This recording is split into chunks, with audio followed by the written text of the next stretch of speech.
I used to. I don't do that anymore. I don't know how I got to write those songs. What do you mean you don't know how? New York City, 1986. Bob Dylan walks into the Bitter End nightclub, guitar slung over his shoulder, ready for a surprise acoustic set. But before he even hits the stage, a note gets slipped into his hand. 3 words, a name. He reads it and freezes. No anger, no explanation. He turns around, walks straight out the back door, and disappears into the cold Manhattan night. No show, no statement, just silence. But to the people who knew him best, that name said everything. Because Dylan had a list. Not of enemies, but of fellow legends he once trusted, loved, admired, and then quietly erased. Oh, I don't know. I mean, I could have come off maybe a couple cemetery tombstones. No diss tracks, no tabloids. Just silence so pointed it cut deeper than words. And now, at 83, the man who built his legacy on mystery is finally letting some of that silence slip. Not to settle scores, but to tell the truth. Because every name on that list, they weren't rivals, they were reflections. And the betrayals, they were personal. At first glance, Eric Clapton and Bob Dylan seemed like musical soulmates. 2 icons who carved out their own corners of rock history, who respected each other's talent, who even shared stages from time to time. Clapton once called Dylan the greatest poet in music, a rare public compliment from a man not exactly known for emotional fanboying. And Dylan? He admired Clapton's blues mastery, that effortless swagger, the smooth guitar licks that could melt a room. To the public, they were allies. Creative giants orbiting the same universe. But behind the scenes, the energy shifted. Quietly, suddenly. And it all started with a single comment. Offhand, probably drunk, but unforgettable. It was the late 70s. Dylan was in the middle of one of his most divisive creative eras. Writing gospel music, leaning into spirituality, deliberately alienating fans who wanted, like a Rolling Stone, not verses about the Holy Spirit. Clapton, on the other hand, was riding high off solo success. Cream was in the past, and the spotlight was firmly on him. And that's when it happened. According to insiders, Clapton allegedly told a mutual producer, possibly after a few drinks, that Dylan had lost his edge. That the crown of poetic rock was up for grabs. That maybe he was the one worthy of it now. He didn't say it with malice, but it wasn't humble either. Word traveled fast. And when it reached Dylan, something snapped. He didn't call Clapton, didn't ask for clarity. He just canceled a quiet recording session the two had been planning. No warning, no explanation. It was done. From that point on, the friendship shifted. Dylan wasn't the kind of guy who threw public tantrums or aired his drama in the press. But he had his ways. He cut people off in silence. And once that silence set in, it was rarely broken. To him, what Clapton had said wasn't just criticism, it was betrayal. A songwriter telling another songwriter he'd peaked? That he was no longer worthy of the weight his lyrics once carried? That wasn't a musical jab, that was personal. Especially coming from someone who had stood beside him on stage, who had praised him publicly, who knew how much Dylan guarded his craft. Dylan started to see Clapton's smooth, gentlemanly persona as a kind of disguise. Charming on the outside, calculating underneath. And here's the thing, Dylan never really clapped back.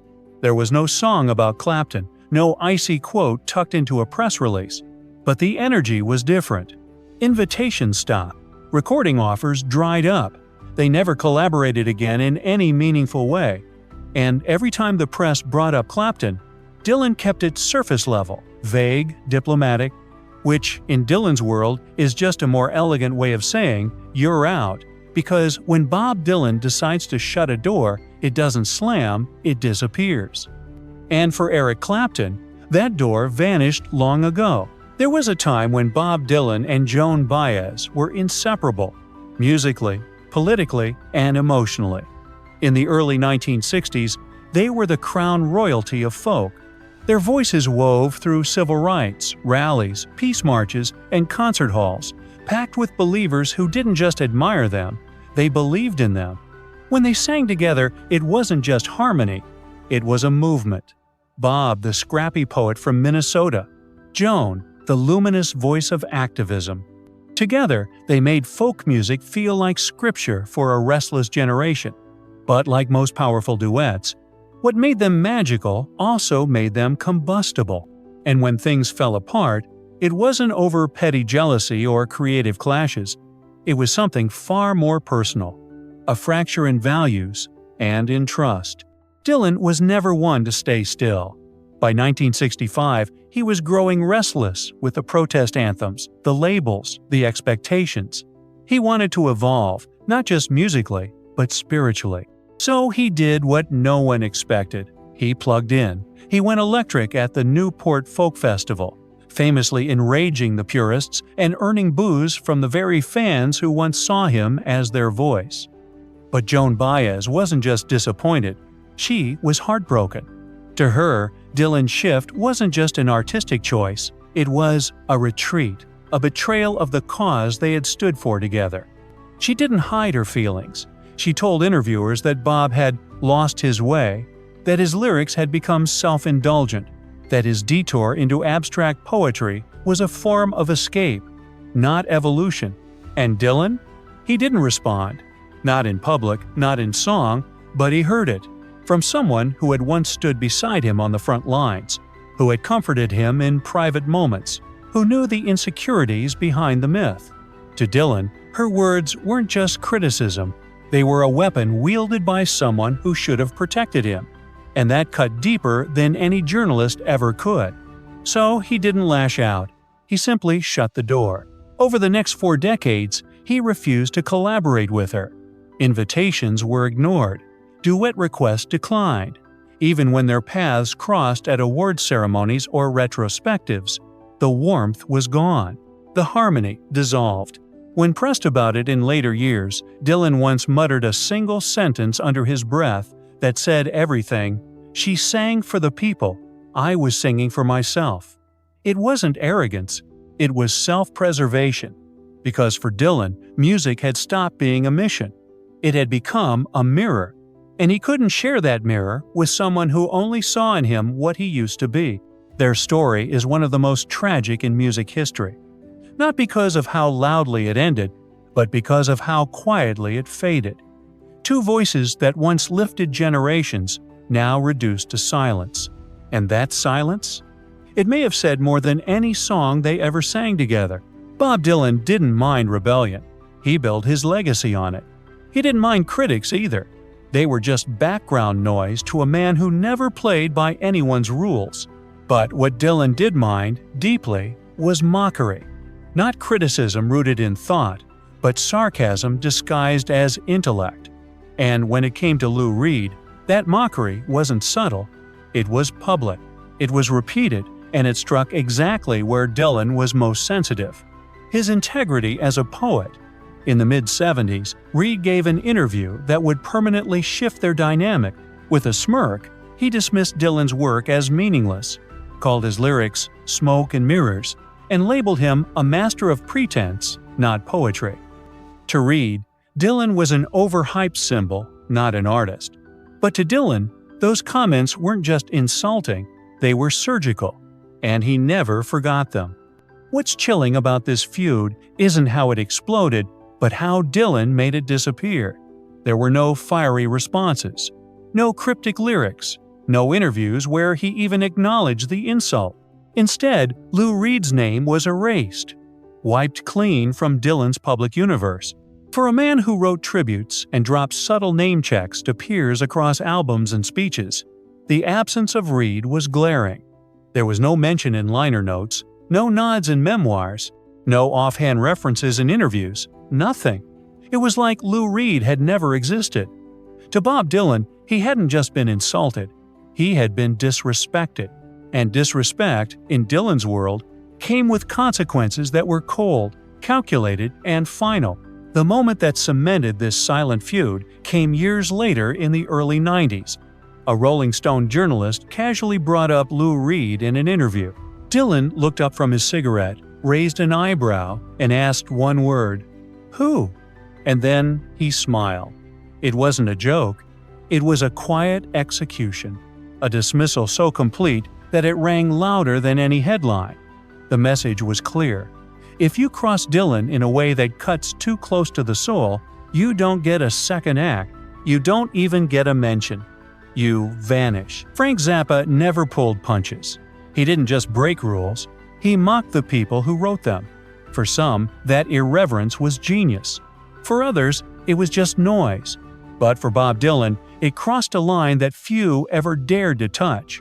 Zappa wasn't just critical. He was surgical, sarcastic, and relentless. In interview after interview throughout the 70s and 80s, Zappa attacked Dylan with a smirk and a sneer. He called Dylan's voice a tragic accident, brushed off his lyrics as pseudo-intellectual ramblings, and described Dylan's fan base as a bunch of brainwashed sheep who think they're enlightened. To most artists, it was textbook Zappa, loud, provocative, designed to rattle cages. But to Dylan, it was something else entirely, an insult to his dignity. Bob Dylan had heard criticism before. He'd been called everything from a sellout to a prophet to a fraud. But Zappa's words felt different. They weren't rooted in disagreement. They were rooted in ridicule. Zappa didn't just question Dylan's art, he laughed at it. And for someone like Dylan, whose music was never just performance but personal expression, that laughter cut deep. But as usual, he said nothing. No angry statement, no retaliatory lyrics, no snide comment slipped into a verse, just silence. Except this time, that silence was charged, like a room just before a thunderclap. The real test came years later at a party in Laurel Canyon. It was one of those legendary gatherings, musicians, poets, producers, all mingling in the haze of nostalgia and creative tension. Dylan and Zappa were both there, not planned, not expected, just fate playing one of its strange cards. A mutual friend spotted them, saw an opportunity to mend fences, maybe broker a truce. He nudged them toward each other. For a second, there was stillness. Then Dylan froze. He refused to reach out, wouldn't even meet Zappa's eyes. The air thickened. Everyone around could feel it. And then, in perfect Zappa fashion, he broke the tension with a quip. He raised his drink and said, "I hear silence is your best verse. A joke. A jab. A challenge." Dylan didn't blink. He turned, walked out, and left the party without another word. To outsiders, it might have seemed like an overreaction. Zappa was a provocateur. That was his whole act. But to Dylan, this wasn't about art anymore. It was about respect, or the lack of it. Zappa didn't just critique his music, he mocked his voice, his words, his being. And Dylan didn't need to fight that. He simply removed himself from the room, from the conversation, from any shared space with Frank Zappa ever again. That one-liner may have earned Zappa a few laughs, but Dylan's silence, sharp, absolute, was the real verse. The one that stuck. Among all the names tangled in Bob Dylan's complicated past, Leonard Cohen might be the most haunting. Because with Cohen, there was no shouting, no sarcasm, no drama. There was respect. Deep, profound respect. Public praise, quiet admiration, a sense of kinship between two poetic giants. Dylan once called Cohen the highest level of songwriting, a rare, reverent compliment from a man who rarely offered such words. And Cohen, in turn, always spoke of Dylan with poetic awe. On the surface, they were equals. But beneath that surface, something darker churned, something unspoken. A rivalry not of charts or fame, but of legacy. It began in the late 1960s, when Dylan was retreating from the spotlight after his motorcycle accident. As Dylan's silence grew, Leonard Cohen's voice began to rise.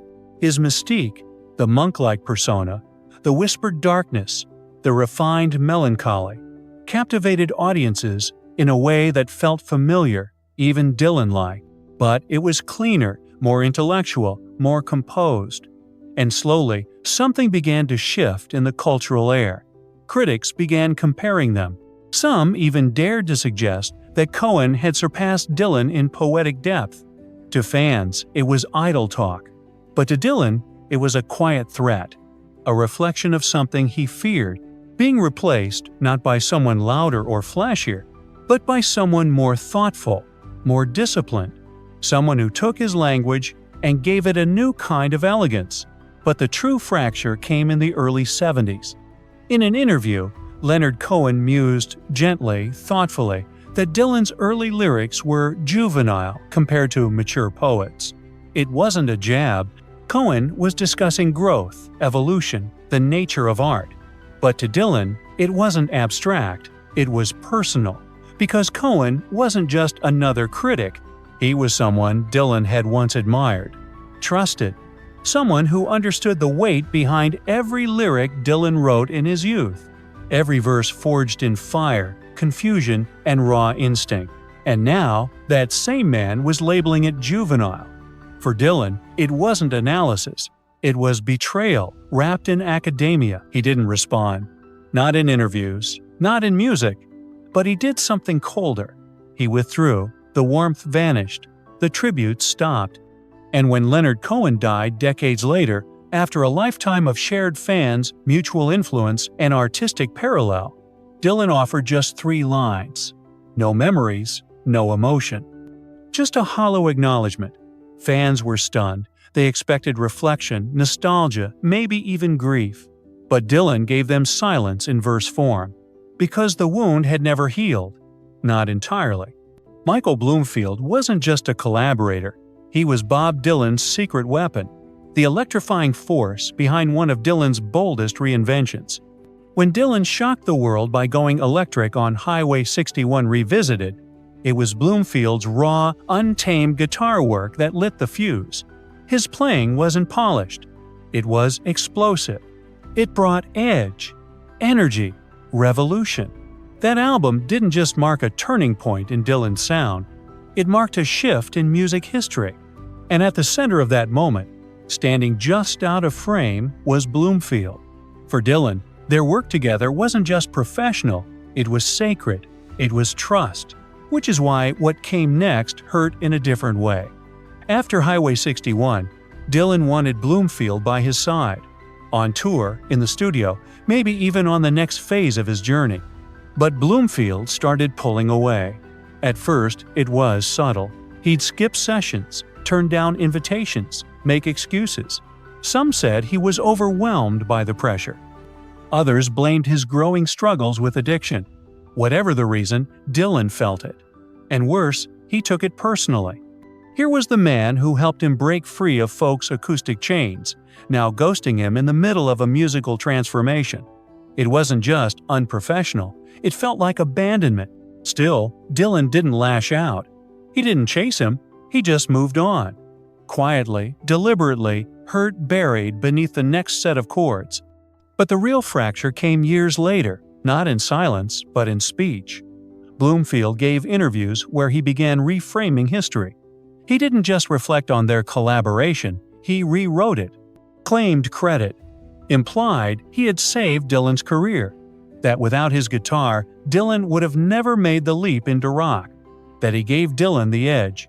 To outsiders, it might have sounded like harmless bravado, but to Dylan, it was a line crossed. Because their work on Highway 61 wasn't a rescue mission, it was a partnership, a moment of mutual magic. Dylan had trusted Bloomfield with his vision, and now Bloomfield was presenting himself as the architect of it all. It wasn't just disappointing, it was insulting. The kind that doesn't spark a headline but stays lodged in the heart. After those interviews, Dylan never spoke of Bloomfield the same way again. The praise stopped, the memories faded. Bloomfield wasn't blacklisted, he was simply left behind.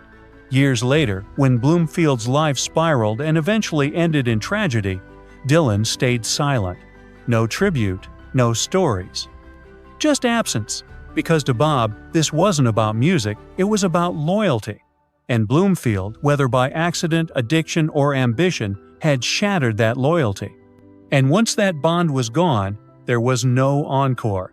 On paper, Bob Dylan and Paul McCartney should have been inseparable. They were two of the most influential songwriters of their generation, each changing the face of music in his own way. They shared moments, backstage hellos, mutual admiration, even the occasional joint in a smoky hotel room. And yet, beneath the surface, their connection always felt thin, civil but cool, respectful but never warm. Because while Dylan found a kindred rebel in John Lennon, he saw something very different in Paul. Something polished, controlled, safe. To Dylan, Paul McCartney was the face of melodic perfection, pop brilliance wrapped in charm and commercial shine. He respected it. How could he not? But he never related to it. Dylan's work was messy, ragged, full of shadows. He wrote about confusion, loss, identity, things that didn't always come with a catchy chorus. And the more refined and crowd-pleasing McCartney became, the more distant Dylan seemed to grow. There was no feud, no blow-up, just a slow drift. A feeling that McCartney was writing songs to be loved, while Dylan was writing to survive. Then came the moment that quietly broke whatever fragile bond had existed. In 1987, during a magazine interview, McCartney made an offhand comment that struck Dylan like a slap. He said Dylan wasn't writing songs people could remember anymore. Just like that, a quick critique framed casually. Not meant to wound, but it did. Because by then, Dylan wasn't chasing chart hits. He wasn't crafting sing-alongs. He was buried in complex introspective work, songs layered in symbolism, grief, and self-examination. And now here was Paul, the eternal melody maker, suggesting those songs didn't matter, that they were forgettable, that Dylan had lost his touch. Dylan didn't respond in the press. He didn't call him out in a song, but he made one move that said everything. He pulled out of a proposed joint tour. The excuse was vague, something about bad timing, but insiders knew. Privately, Dylan was more direct. Paul writes love letters, he reportedly said. I write scars. It wasn't just a line, it was a worldview. And it made one thing clear. Dylan didn't see McCartney as a rival. He saw him as something else entirely. An artist who played in the light, while Dylan lived in the dark. They remained cordial over the years. Smiles at events, polite nods in interviews, but the distance never closed. Because for Dylan, music was never just about tunes. It was confession, resistance, memory, and pain. McCartney's world was one of harmony. Dylan's was a battlefield. And that fundamental difference meant their paths, while parallel, would never truly intersect. So, what does this list really mean? These weren't just feuds. They weren't petty industry spats or temporary fallouts between egos. These were fractures. Quiet, personal, irreversible fractures in the life of a man who never liked being labeled. Legend, protest singer, genius. Bob Dylan never chased fame. He stumbled into it, then spent the rest of his life trying to keep himself intact beneath its weight. And every name on this list? Eric Clapton, Joan Baez, Lou Reed, Frank Zappa, Leonard Cohen, Michael Bloomfield, Paul McCartney. They weren't enemies. Not at first. They were friends, collaborators, co-conspirators, people Dylan trusted with his music, his message, his myth. And then, one by one, they pushed a little too far, said the wrong thing, mocked what they didn't understand, tried to define him when he was still figuring out who he was. That's what made the silence so loud, because Dylan didn't fight fire with fire. He didn't clap back in the press or bury people in lyrics. He just stopped. No responses, no reunions, no goodbyes, just absence. Cold, deliberate absence. And in the world Dylan built, one of poetic ambiguity and spiritual solitude, absence always meant more than outrage. But here's the twist. These broken bonds weren't just about other people disappointing Dylan. They were about Dylan seeing pieces of himself he didn't want to confront. Joan reminded him of the cause he walked away from. Clapton embodied the charm Dylan never trusted. Cohen held up a mirror to Dylan's own aging voice. Bloomfield exposed the fragility of partnership. Zappa mocked the vulnerability Dylan tried to hide. Lou Reed stripped him of mystery. And McCartney? He represented a kind of love Dylan could never write about without bleeding. Maybe that's why Dylan's silence hurt more than words ever could, because behind every door he closed was a younger version of himself. Idealistic, raw, hopeful, reflected in someone he once believed in. And every time he walked away, it wasn't just from a person. It was from a past version of Bob Dylan he could no longer bear to carry. Now, at 83, Dylan isn't writing diss tracks or settling scores. He's just telling the truth. His truth. Not with anger, but with clarity. The same clarity that's always lived in his songs, between the verses, behind the gravel of his voice. These names? They aren't just ghosts of conflict. They're reminders of how heavy a legacy can get when you've spent your whole life carrying it alone. The man who once sang about the times changing has watched them change around him, watched relationships crumble, not in explosive arguments, but in quiet withdrawals. Each severed connection was a choice, a decision that silence was more powerful than confrontation, that absence spoke louder than presence, that sometimes the most devastating thing you can do to someone isn't to fight them, it's to forget them, or pretend to. And maybe that's the real tragedy of Bob Dylan's silent feuds. Not that they happened, but that they had to happen. Because in a world that demanded he be everything to everyone, Dylan chose to be nothing to those who couldn't understand that his art was never about them. It was about survival, about truth, about the weight of being human in a world that wanted him to be legend. So, who surprised you most on this list? And which of these silent feuds do you think still lingers in Dylan's heart? Unspoken, but unresolved. Drop your thoughts in the comment. And if you want more untold stories behind music's most mysterious legends, make sure to subscribe. Because sometimes the quietest voices carry the sharpest truths. And Bob Dylan's silence? It's been speaking volumes for over 5 decades.